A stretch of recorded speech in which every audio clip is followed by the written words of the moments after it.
Eto na ako, Doraemon. Kumusta? Mabuti naman, Nobita. May assignment ka ba? Wala. Oh? Nobita, kung wala kang assignment at wala kang gagawin ngayon, mabuti pa. Maglaro na lang tayo sa labas. Ano sa tingin mo? Ang lamig-lamig eh. Ay nako, Nobita, hanggang ngayon yan pa rin na sinasabi mo. Huh? Ano kaya? Oh? Oo nga pala, taglamig na nga pala ngayon. Huh?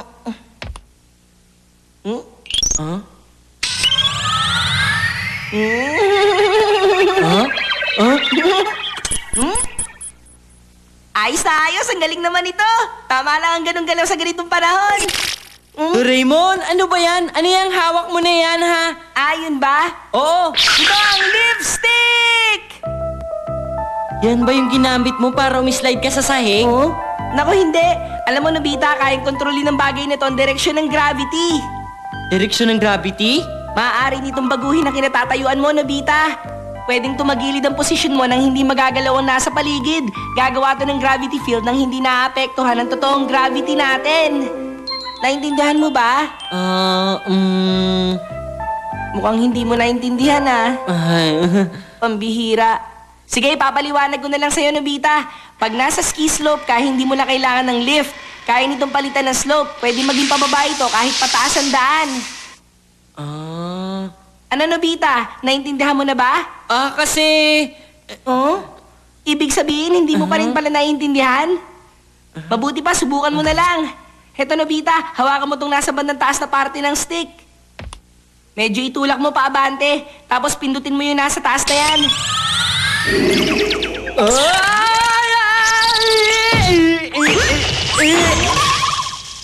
Ano, Nobita? Naintindihan mo na ba ako?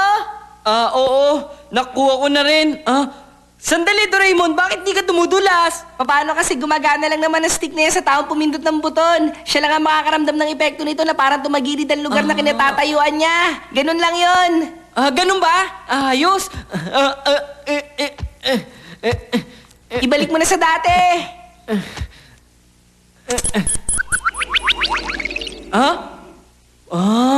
Bumalik sa dati. Wow, ang galing talaga ng bagay na to, Doraemon. Hiramin ko muna. Teka, Nobita. Sa ski slope mo lang pwede gamitin ang stick na yan. Kahit wala namang slope ang daan, magagamit ko rin naman to. Ganito. Wow! Ang galing talaga neto! Ngayon, hindi na ako mahirapan pang maglakad kasi pababa na ang daanan na to. Ayos na ayos to. Bad trip, nakakainis talaga. Gustong-gusto ko ba naman siyang turuan ng leksyon? Teka, nasa na nga kaya Nobitang yun? Oo na, sige na. Abangan na natin siya. Basta, kinakailangan makita ko siya ngayon. Ang saya-saya talaga. Teka, siya yun ah. Oo nga no, pero bakit gano'n na paglalakad niya? Hoy, Nobita! Sandali, tumigil ka muna! Suneo, Damulag, anong kailangan nyo? Parang kasing meron kami napapansin sa iyo eh. Oo nga, tama siya. Parang ang yabang mo yata. Lalaban ka ba, ha? Oo nga, ang akala mo kung sino ka. Oo! Tingnan mo, Damulag. Sigurado ako na nanggaling kay Doraemon yung stick na hawak niya ngayon. Oh, talaga, Suneo? Hoy, ikaw, Nobita! Patingin ako ng hawak-hawak mo yan. Akin na, bilis! Oo nga, ibigay mo na. Sige, Ay! Oh, eto. abo, na hindi ka man lang tumanggi. Ayos lang. Pinapaalala ko lang, mahirap gamitin yan, Damulag.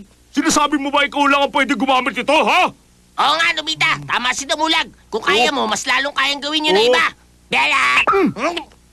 Bakit ako pinukpok mo? Sinusubukan ko lang. Hoy, Nobita! Ituro mo na kung paano to gamitin! Pero mahirap gamitin yan, Damulag. Anong sinabi mo? Sige, una, ibaba mo yung stick sa lupa. Ganito ba? Oo, tama yan. Ay nako, nagpapaniwala ka dyan kay Nobita. Tumahimik ka nga. Tapos?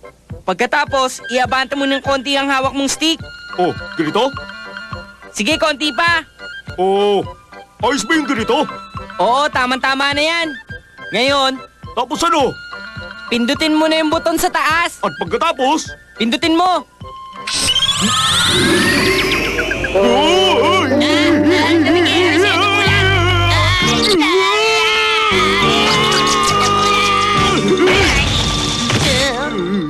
Makulit ka kasi. Sabi ko na mahirap gamitin yan eh.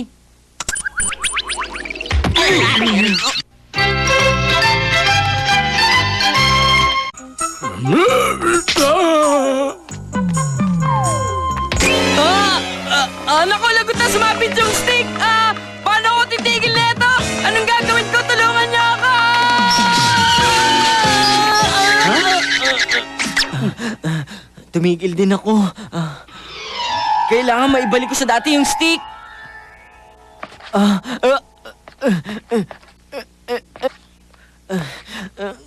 Kailangan kong akyatin to kahit medyo matarik. Nakakainis. Talagang ayaw kong umakyat sa ganito. Oy, Nobita! Ah, Ano na naman ba yung ginagawa mo, Nobita? Hindi magandang tingnan na gumagapang ka sa edad mong yan. ay! Pwede ba? Tumigil ka na nga. Elementary student ka na, kaya kumilos ka ng naayon sa edad mo. Itigil mo na yung kalalaro mong yan. Maglakad ka na maayos, yung merong sigla. At kahit ang pagtakbo, dapat maayos din. Ay! Ano pang ginagawa mo? Sige, tumayo ka na, ha?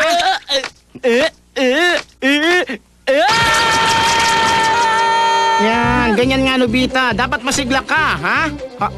Teka, bakit para yatang patras ang takbo ng batang yon, ha?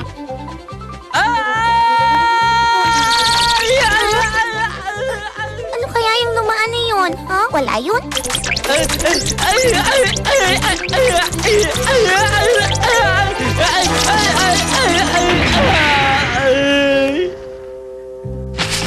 Ay, salamat naman. Tumigil na rin ako sa pagulong ko. Mabuti na lang pala palikuanda na to. Kailangan kong bilisan para mapindot ko na yung stick.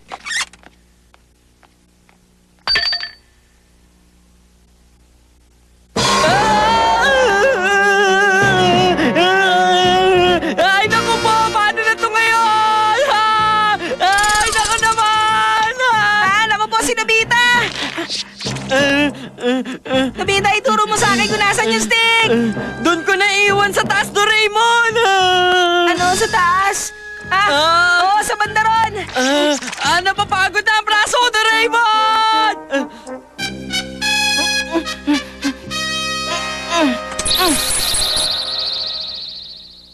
Nobita, bumalik na sa normal ang lahat, hindi ba? Oo nga, alam ko yun, Doraemon. Kaya lang, pagod na talaga ang braso ko at mga paa ko, kaya ganito na ang ginagawa ko ngayon. Ganun ba? Isa pa, baka kasi pag tumayo ako, mahulog na naman ako ulit. Natatakot na ako! Ganun ba? Kaya lang, Nobita, hindi ka naman pwedeng umuwi sa bahay ninyo na ganyan ang itsura mo, hindi ba? Alam ko na, dapat pababa ang daan para mapabilis ang paglalakad mo. Nasaan na ba yung stick? Heto na!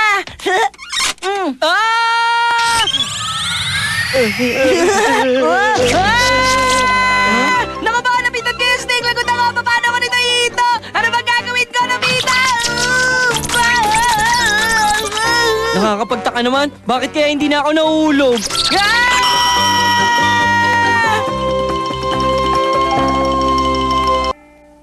Ang galing naman! Ganda!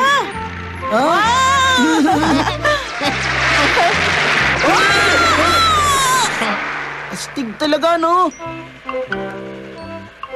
Para yun lang, bilib na sila. Pag hiniram mo yung laruan, siguradong hindi niya ipapahiram yun. Ano kaya yun? Nakatayo yung aso! Ay, naku po! Bakit na kaya ako sinusundan? Hindi ito maganda! Doraemon! Doraemon! Doraemon! Pambihira, nakakatakot naman yun. Bakit kaya ganun ang asong yun? Ay, Hindi kaya nagmumulto yun. Ako naman eh. Magaling, salamat! Ang galing naman! Heto na nga pala yung pinangako ko sa'yo.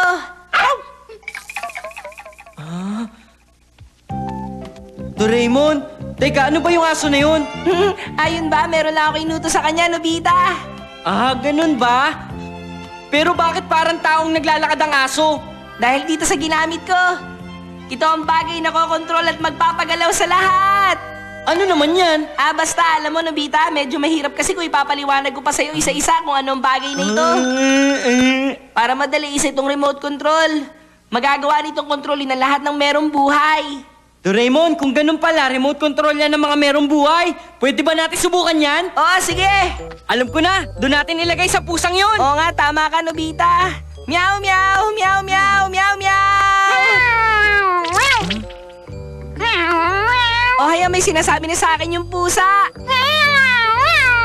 Meow, meow, meow, meow, meow, meow. Masyado matakaw ang pusan to. Bakit? Ano ba sinasabi niya? Papayag daw siya pero sashimi ang gusto niyang kapalit. Yung kakasya raw sa 10 tao. Ang dami naman nun! Nakakuha naman ako ng pagkain kahit pa konti-konti. Mabuti kung ganon. Tapos ka nang kumain kaya magsimula na tayo. Ayan. Ayos, sige, maglakad ka na! Pag nasanay ka, Nobita, mapapagalaw mo rin yan na maayos. Oo nga!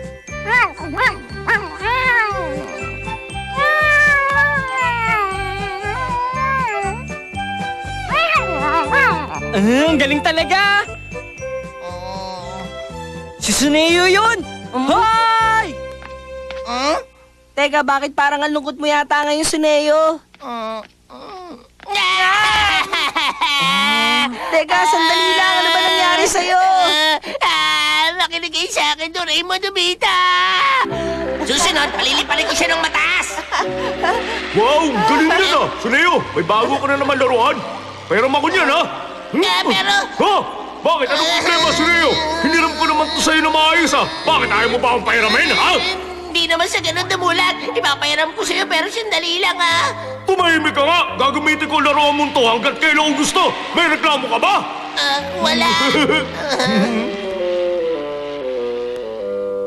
Kahit anong pakiusap ang gawin ko kay Damulag, inuwi niya pa rin. Paano ko ba yung makukuha sa kanya? Ang sama talaga kaya ng ugali ng damulag na yun. Gusto mong gamitin yung pintuan ng kahit saan? Parang awa niyo na, gawan niyo naman ang paraan. Alam ko na! Siya na lang ang bahala! Ha? Isang pusa? Oo, tama! Kaya lang, Ano sinabi niya, Doraemon? kailangan meron ka ibigay sa kanya para tulungan niya tayo. Sige, kumilos ka na! Kakaiba yun, ha? Paano yan? Hindi ko na siya makita. Walang problema. Makikita mo rito ang bawat galaw niya.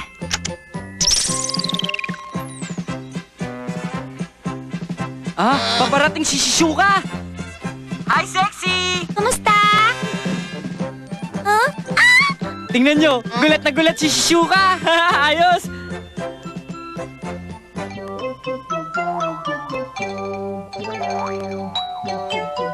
Sandali, nandyan na!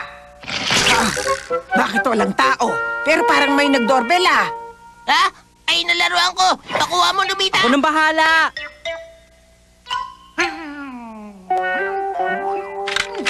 Mo... Ha? Hoy! Nakita ni Damulag! Gawa mo na paraan, Nobita. Hoy! Ikaw pusa ka! Sa mabalang dali ng laro ko ni Remote Control, ha? Anong ginagawa mo? Ilaruan ko, baka matamaan ni Damulag. Huwag ka mag-alala, Suneo, akong bahala! Galingan mo, ha? Oh, sige! Sige, kaya mo na, Nobita. Hoy, ikaw pusa! Gusto mo kunin ang laro ko ni Remote Control, ha? Takeshi, bakit ang gulo-gulo rito? Kasi mama! Sabihin mo, bakit nagkalat ang mga yan, ha? Sorry po, nilipit ko na lang! Hey, ang galing-galing naman. Tagumpay ang mission natin! Ang galing mo. Heto yung pinangako ko sa'yo. Sa tingin ko, mukhang wala namang nasira, eh. Tingnan mo, maayos naman ang lipad, di ba? Pwede ko subukan? Hihiramin mo? Sige na naman, Suneo, kahit sandali lang, ibabalik ko agad! Sige, basta sandali lang, ha? Wow! Ang galing pala nito! Okay na, Nobita. Akin na, ibalik mo na. Naku, lagot! Ano nangyayari? Ayan, sabi ni. Sinira mo yung Nobita.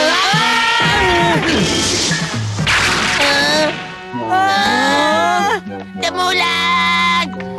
O bakit? Ano ba nangyari sa'yo, Sineo? Sinira ni Nobita yung laruan. Talaga? Siguro siya rin na nagutos na sa pusa na kunin yun. Mukhang galit na galit silang dalawa sa akin! Sigurado may hirapan tayong umuwi. Oh, Nobita. Kayo po pala, teacher! Oh, nagawa mo na ba yung mga assignments mo? Tama. Nobita, wala na tayong problema. Oo nga pala, meron tayo nito! Nakakainis talaga yung sinubita. Lagot siya sa akin kapag nakita ko siya. Pagbabayarin niyo siya sa pagsira niya sa laruan ko. Sinubita! Oh, si teacher yun na. Hello, teacher! Yan! Kasama niya si Nobita. Nakakainis! Ah!